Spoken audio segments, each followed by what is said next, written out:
IRS can assess two different types of payroll taxes. One is from a civil matter and the other was in a criminal matter.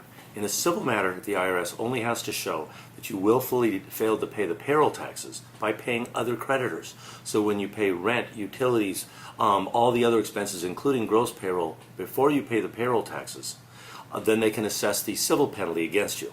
In a criminal matter, it's different. They have to prove you specifically intended to evade taxes by paying other creditors before you paid the IRS. Although the standards tend to be somewhat similar, the IRS looks at badges of fraud in order to determine whether you criminally evaded payroll taxes. The badges of fraud in a payroll tax audit is going to include items that you specifically intend to pay all the other creditors, not pay the Internal Revenue Service. They take a look at your general ledger and your check register to see who you paid during the period of time that the payroll taxes were accruing. In a criminal tax audit, they take a look at generally a 3 to a 6 year period of time because they want to see a pattern of paying other creditors as opposed to an isolated event about paying other creditors before you're paying the IRS.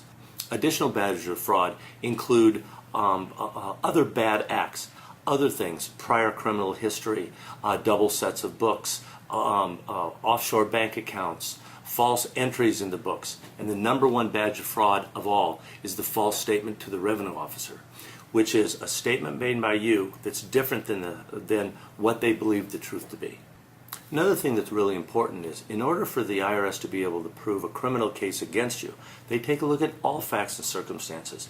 Anything that has happened in the past, your prior criminal history, other bad things, litigation with other people, business partners gone bad, maybe an ex-wife that will testify against you. Those are the things that the IRS generally looks at in order to collect the evidence in order to prove the specific intent on a criminal tax case. In the event that you're involved in a corporation that doesn't pay its payroll taxes, it's imperative to collect the evidence and the documents early in the case and talk to other witnesses in order to get the information together so that we can make a good presentation to the IRS revenue officer early in the case so that you can be one of the few excluded individuals that are not going to be assessed the trust fund recovery penalty.